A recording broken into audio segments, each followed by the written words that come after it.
Hi guys welcome to new blog. तो मैं school जवा બધા તૈયાર થઈ ગયા હતા, પ્રિયાંશી પણ તૈયાર થઈ ગઈ। પ્રિયાંશી આજે બૂટ જેકેટ લાવી એટલે ખુશ છે। પછી જોઈ લો આ સ્કૂલમાં હું છૂટી ગયો છું, પપ્પા મને લેવા આવી ગયા છે। અમારે અહીંયાથી ડાયરેક્ટ સંતરામપુર જવાનું છે, નોટબુક લેવાની છે ને બીજું સામાન લેવાનું છે। તો સ્કૂલેથી પપ્પા લઈને ડાયરેક્ટ અમે નીકળી ગયા સંતરામપુર। જો તમે પહોંચી ગયા છીએ સંતરામપુર।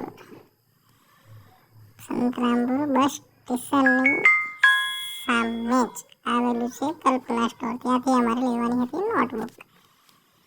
તો જો અહીંયાથી લીધી છે અમે નોટબુક। મને એમ કે છે હોમવર્ક નથી કરતા તો નોટબુક પૂરી કેવી રીતના થાય, એટલે એનો મતલબ કે આપણે હોમવર્ક કરીએ જ છીએ એટલે જ નોટબુક પૂરી થઈ ગઈ એટલે તો લેવી પડી। 4 નોટબુક લઈ લીધી છે, સંચો રબર બધું લઈ લીધું છે।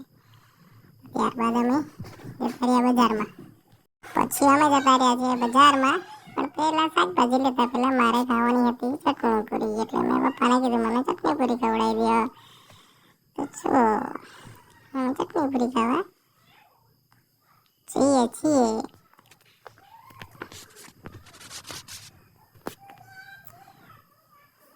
તો બજારમાં પહોંચી ગયા, માર્કેટમાં બહુ ટ્રાફિક હતી।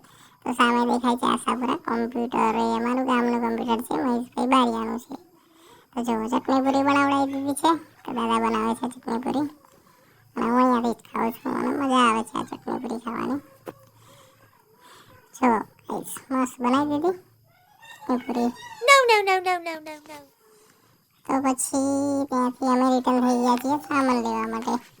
તો સામાન લઈ અને મેં લઈ લીધું છે કરિયાણાનું સામાન લેવા ગાઈસ। તો પછી અમે સામાન લઈ મમરા પણ લીધા છે આજે, ત્યાંથી નીકળી ગયા છે ઘરે આવવા માટે। જો આ ઘરે આવવાનો સાંજનો નજારો કેટલો મસ્ત, સુરત દાદા પણ કેટલા જોરદાર દેખાય છે। અને કાલે શનિવાર છે, આવતા શનિવારે ગયા શનિવારે મેં તમને હનુમાનજીના દર્શન કરાયા હતા મલેકપુરના। તો હું આવતીકાલે શનિવારે એક બીજી જગ્યાના દર્શન કરાવીશ, તો કાલે મારા નવા બ્લોગમાં તમે જોઈ શકશો। તો હું તમને કંઈક નવા જ મંદિરે લઈ જઈશ દર્શન કરવા માટે। તો હવે ગાઈસ અમે આવી ગયા છીએ ઘરે, અમારા ગામનો રસ્તો છે। જો આ બધું અમારું ગામ છે, કુદરતી સૌંદર્ય વચ્ચે નેચર છે, બહુ મસ્ત જગ્યા છે અમારા ગામનું, મસ્ત ગામ છે અમારું। જો તમે આવી ગયા ઘરે।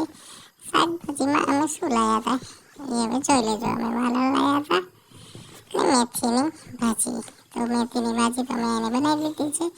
બાય ગાઈસ, તો મળશું હવે કાલે નવા બ્લોગમાં।